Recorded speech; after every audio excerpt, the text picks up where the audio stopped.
Hey, everybody. Welcome to the Relationship Smith Show.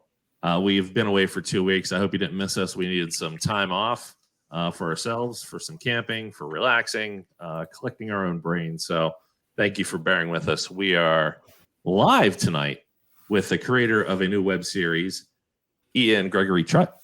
I said that correct, right, Ian? Yeah. I want to make sure I get it right. Yeah, correct me at any point. And what we're going to talk about tonight is this series, Cam Girls, premieres August 5th on YouTube. Want to make sure I get it correct me. Like, I'm looking at you for cues in case I get it wrong. I try to memorize. I don't have notes. August 5th on YouTube. I've already signed up to watch the broadcast. I've seen the premiere. We'll get to that in a little bit. It's a fictionalized account of some of the, again, if I'm getting this wrong, of some of the things that Cam Girls may go through.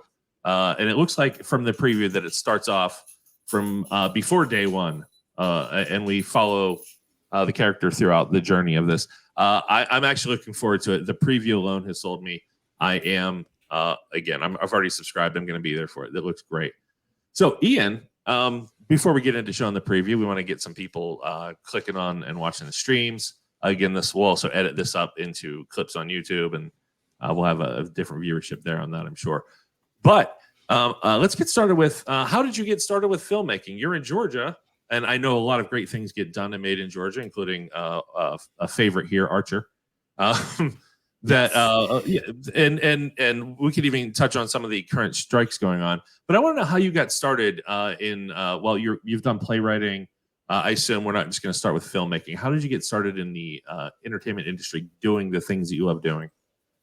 Yeah, for me, I had always been interested in creative writing, and that took different forms. And then I studied playwriting in college, and then went on to get my MFA in screenwriting. And during that time, I ended up doing a lot of independent theater. So we would find different spaces and we would throw a script together and go and just put something up. So while, there's a handful of theaters in the community, sometimes it can be pretty insular or it can be expensive to rent a space.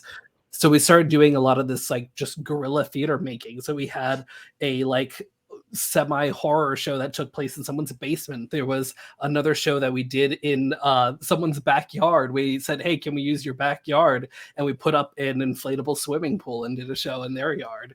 You're invited over anytime. You want to expand to Pittsburgh? Come on up. But yeah, so we did a lot of just site-specific work, and we were doing things just on the fly and on low budgets. I was like, sure, I could put together a show for $200. And that kind of expanded when I started leaning more into filmmaking. And I thought I would love to be in LA in a writer's room on a show or something like that. But right now, how do I get started? So I ended up doing Cam Girl, which became this really intense project in a short time frame. We shot the entire 9 episodes in about 9 or 10 days total. And Are the total run it is insane. I'm going off your trailer alone. That does not look like quick work. That is well considered. I thought that just what I had seen took over a week to film. It's insane. No, most people start filmmaking. They do, like a 10-minute short film is their first project, and their second project, and their third project. We jumped in with a 9-episode series that comes out to about an hour 45 of runtime for the whole season. Oh man, I'm so happy for you. The quality, and I'm sure we'll touch on this later. Your lead is a superior actor. She's is amazing. Her comic timing, her delivery, everything about it. And I just want to stroke you a little bit. I used to do an independent film night, and I've watched and reviewed hundreds of movies, shorts, and I've put them on a screen in front of audiences in Pittsburgh. Yours would be on the top of the list of ones I'm proud to show. Honestly, just from what I've seen, it's really well done. That's why I was so excited after I saw it. I'm like, you guys are going to love this. This is amazing. So this you're already on the show. I don't have to suck up to you. It's that good. I hope other people I hope other people give it a shot. The trailer's what, 2 minutes? We'll Not show the whole even, thing yeah. here if you're okay with it. Yeah. Absolutely. Yeah. So how did you come up with as you're going on and writing? How did you get here where you're like, I'm gonna do first off the concept that you came up with, and then how did you just like, all right, 9 episodes? Like what? How did that happen? Well, I'd started because I kind of was just running in the same circles as a lot of these people. So when you're in the arts, you tend to run circles with like in the queer community and in like the sex positive community and things like that. So I was knowing, different sex workers. I was knowing cam girls. I was knowing burlesque performers. I was knowing, these people that were all using their sexuality to make money. And then I also was hearing the flip side and, some of the bad things they were encountering too. And so the thing that I realized though is when we see sex work in film, it's normally portrayed as either this glamorous thing, this OnlyFans girl who makes $8 million and, hits it big and this huge thing, or it's, oh, she's, forced into it and it's like human trafficking. And both of those things do exist, but there's so much of the in between that we don't talk about. Most people are just the demographic is largely middle class women who are just people and are just doing this on the side, and they sit down and they're on Twitter, they're on Reddit, at the computer doing social media, just as much if not more than actually stripping or doing anything sexual on cam.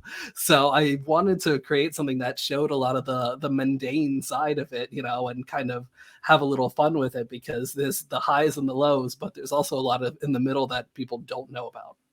Yeah, and I'm sure we'll get into it later, but I couldn't imagine having, even at my peak physical form, having somebody look at my body and judge me for hours a day. And just that, like, no matter how perfect it is, even there's always somebody, your tits are too big, your ass is too saggy, you don't have the right meat mud flap on the butt, whatever. Like, sorry, what was that again? I missed that. I was doing something the mud else. Flap. Yeah, okay. I just want to make sure I heard that correctly. What I'm do going you to go back call to it? what I'm doing now. No, what do you call it? I don't know what you're referring to. Like, what do you like the back of the butt where the butt cheek meets the leg, that curve? Hold on, what do you call it? Notes here.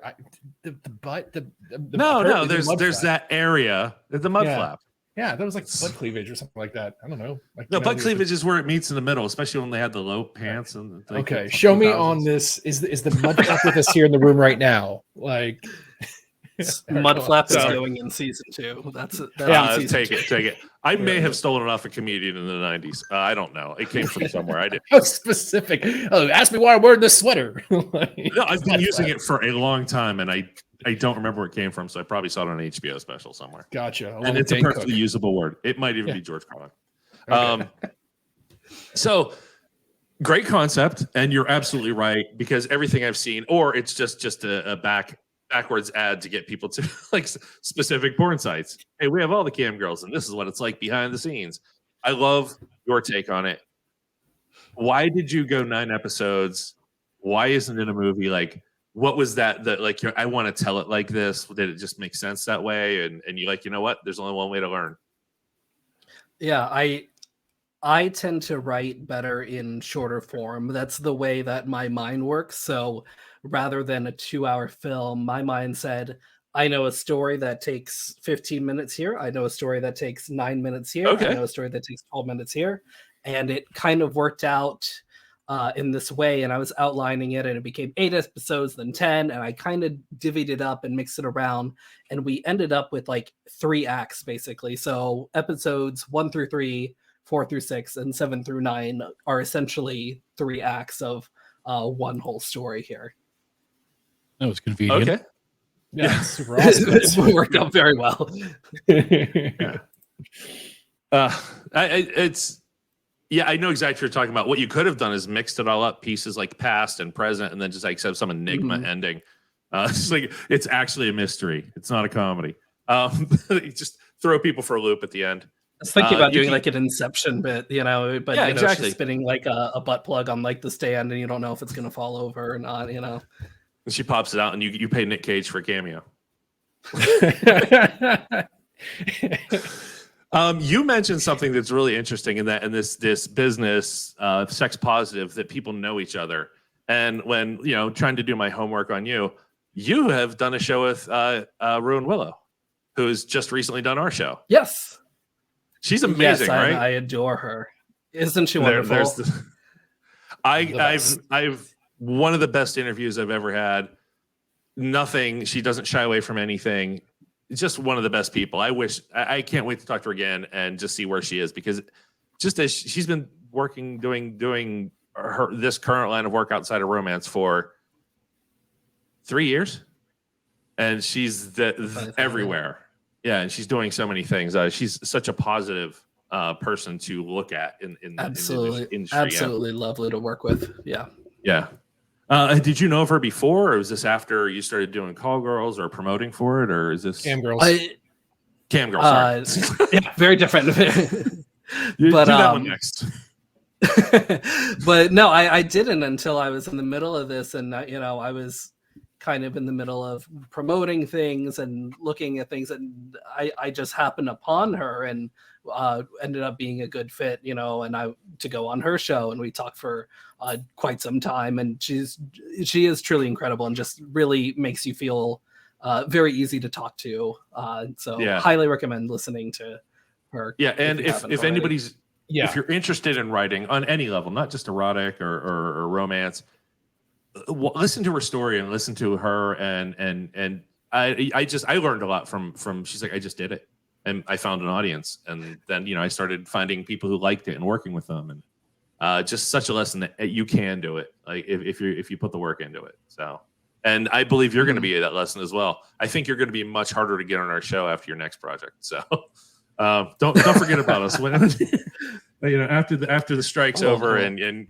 like they're hiring you to lead. Shit. I didn't even think about that. Oh my god. We're going to touch on that. I was you want to talk about that? Oh boy, here we go. So let me lead into this. I was going to do the trailer next, but let's go here. Aha! Perfect time to freeze. Or was that just me? It's just me. We're building tension. No, it's frozen for me too. Yeah. No, it's my Verizon, and I'm blaming Verizon. I hope the world sees this and just harasses Verizon, because I'm going to. So you're in Georgia, where there's a lot of independent film work that's done, and there's a lot of tax breaks for filmmakers. It is a very lively spot, and there's a lot of work going on. How has it impacted what's going on with you? Your show's already done. I believe probably in the can or close to, and you're probably doing a lot of that work as well. Yeah. How has it impacted you? How is it impacting the next season? And how does it impact friendships? You probably have SAG members, or maybe some of your actors are. What's this doing for you or against you? Or how do you feel about it in general? It's been a wild time. So the production that we had was we were slated to film initially in April of 2020. And then the craziest thing happened. It's weird. So, I don't remember. I didn't leave my house that year. So, so we didn't start production for another year after, until spring of 21. And so it was already something that had been, pushed back and delayed, and we were having issues. And then, we had our ups and downs during the actual shooting. And then post-production took much longer than I thought to get it edited. And then I'm like, well, it's about time to get this thing out in the world. And then, hey, we're all going on strike is the thing. So I was panicking, because I realized as I'm doing all my marketing for the premiere, I was like, okay, I got my stuff on YouTube, and I submitted my stuff to Amazon. Oh no, I submitted my stuff to Amazon. So I reached out to the WGA directly and said, hey, I have a little tiny low budget show, and I submitted it through Amazon to see if they're going to take it. It hasn't come back yet. If it does come back, what do I do? Yeah. And they went ahead and made the recommendation not to release it yet. They said delay the release until after, just to be on, the right side of things. You don't want to, get blacklisted for Sure. something, That's just the whole- because yeah. someone sees, you were working with Amazon during the strike. So Sure. Yeah. And they're the people that need this. so that's been part of the reason that we're releasing on YouTube only. Yeah, and Amazon's one of the big people that they need to adjust how they pay people for the work they do. A little in bit. these new contracts. Yeah. So A little bit. no, hopefully, Amazon, isn't a big fight for you. Like, hey, don't do that. And like, no, we need content. We're all out. Like, no takesy backsies. no takesy backsies. It's ours. We're showing it. Yeah. Actually, I might have another place once this is all done. To get this out there. I don't know if you ever heard of Typhoon. They're an independent channel out there, and yeah, I think Ian might be frozen here. yeah, it's just. I think Jeff Bezos Ian's just back. heard what he said back? about Amazon. There we go. There he goes. Hey, he's back. Yeah, I might have another place. So the good news is, Back. whenever all this is Okay, over, I wasn't sure if I lost you or you lost me. I think it was we've you on always that been time. lost. Yeah. Yeah. it's we'll always blame Verizon. Yeah. Or Jeff Bezos right now. Sorry, no, I shouldn't Bezos. do that. No. Sorry. Realizing I'm like taking shots and I shouldn't do that. It's fine. You go after Jeff. He can handle it. he's watching right now going, I don't find that amusing at all.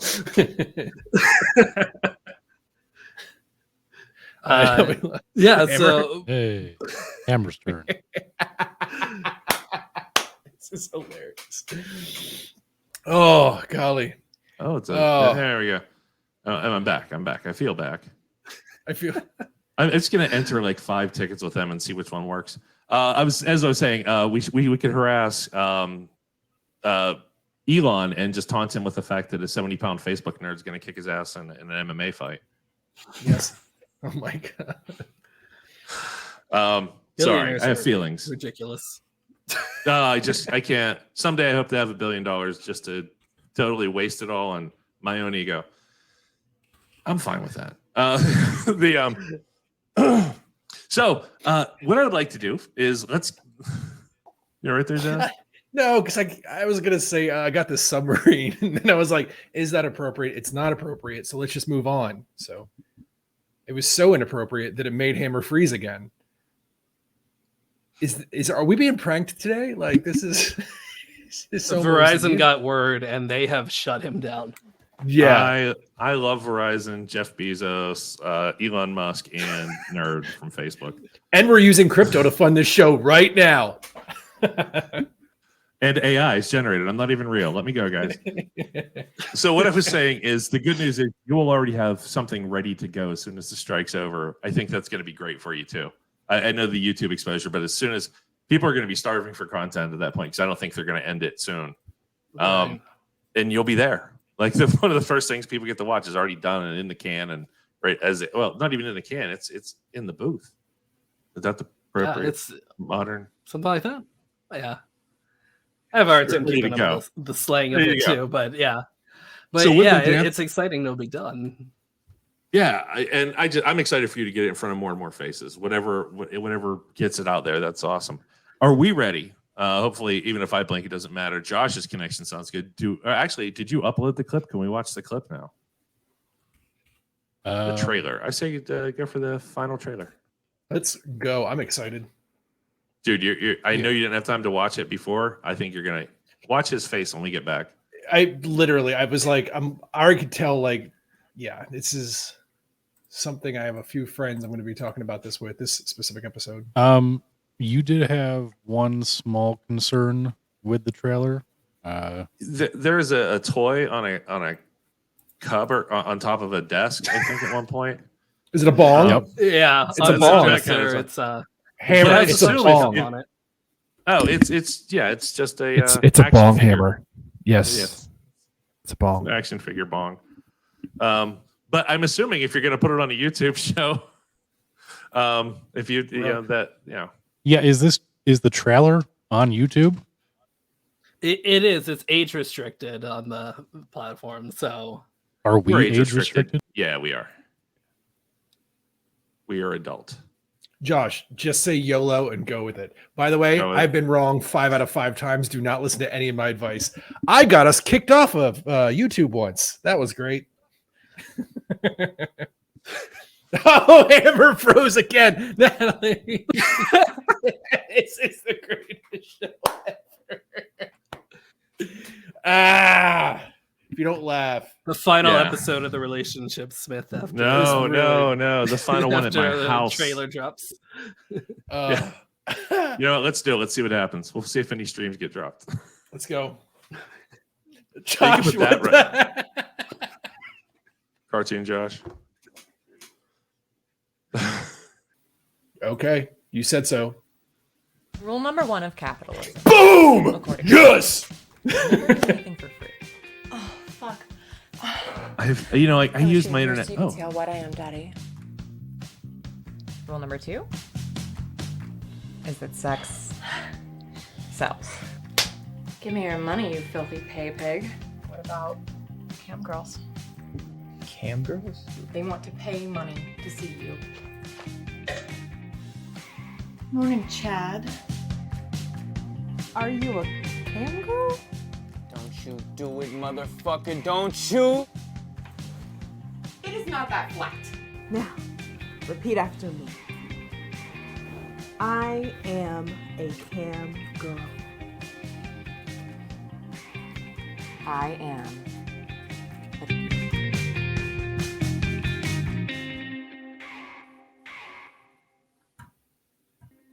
dude, right? That's Dude. quality. That was excellent. It really is. It's yeah. If we get a chance, the trailer will show a little bit more. Not the trailer. The you had a scene of. I saw a clip and I can't remember which one it was, but basically it's the scene with the flat ass where she's talking to somebody for the first time. I guess day one. Yes. Yeah. If we can get that one up, I'm all for it. I believe. Is this you, Zaz? Or is this Josh? Yeah, it's me. It's me. I'm trying to. Yeah, I'm not as good as Josh, guys. It's my apologies. It's all right. We still love you. Thanks. Did you? So, Ian, how long did it take you to edit all this up? And at least I can't imagine you have that much footage, and I've done editing to have that much footage in front of you and just like that work. How long did that take? Oh, well over a year. I mean, well over. Jeez. Back, and then person drops out. Second editor goes out, things drop out. So it was a long time of nothing actually being edited, and then we got into the actual process. And once it was going along pretty good. But like you said, it's an insane amount of footage, an insane amount of audio sources. There were times that we have 3 different lavaliers hooked up to the main trio, plus our boom, and we're doing a few multiple takes per thing. So it's hours and hours of footage and just a whole hard drive full of stuff that just takes so much time just to organize, much less to actually go through and edit. So we actually didn't finish editing until recently. And then every time you think it's done, every time you hit export, there's a guarantee that there's one more thing that needed to be fixed and you didn't see it the first time in Premiere. So I think I've re-exported the series about 4 times in the last I know that month, feeling. just this last minute touches. I know that feeling while editing what's less than a 1-minute clip. And I'm like, oh, I forgot to roll the sound right there. And I wanted to do this. And oh, that looks like crap. I need to take a second out and squish it this way. But if I squish it this way, then then you're in it for another hour. And then you finish it and you're like, oh, look at this. And somebody points out, did you want that UFO in the window? What? Yeah, all that fun stuff. Listen, it looks great. It really does. Josh is back. Josh, can we play? Look at that. Jeez. Oh, look at that. Can you play? Yeah, let's leave that up for a while. Can you play Admire one of me. As we should. You did something incredibly hard. Just incredibly hard. The writing sometimes, like for me, and I've never finished a project anywhere near this, writing can sometimes be the easiest part, but then like getting it to look like you want it to look, sound like it, and all the things. I admire your work ethic. Like that's how I know like this is the start of something big for you. So, and Samantha too. You're like I said, your lead is amazing. She is truly incredible. I was so blown away by her. There are scenes in the script. There's a montage in episode 2 that just says something like she tries on different outfits in her closet. It's like 2 lines, and she improvises dialogue for every single outfit that she puts on. So when you watch that scene in episode 2, not a single word of that is scripted. It's just her going at it, and she gives 110% the entire time. I'm amazed that her comedic timing is phenomenal. I agree. Josh, do we have the? Can we do the other clip? Yeah. I'm not sure which one it was called. Hi. Yep, this Probably is it. like the User 1 minute clip. Yeah. Underscore. Timing. Fuck. How are you? Oh. Right, I guess not. So what do you like?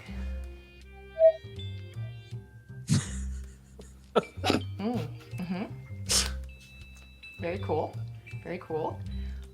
Do you want to do a private?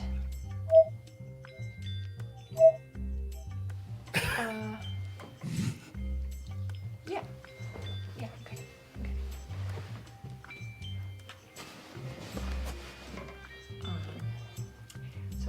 Yeah, okay, all right.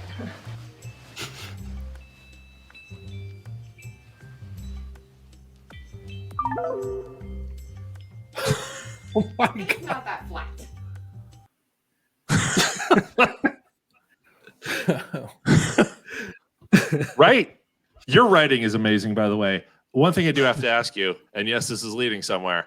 Did you consult with anybody in writing this? Because it looks like something that absolutely happened on someone's first day.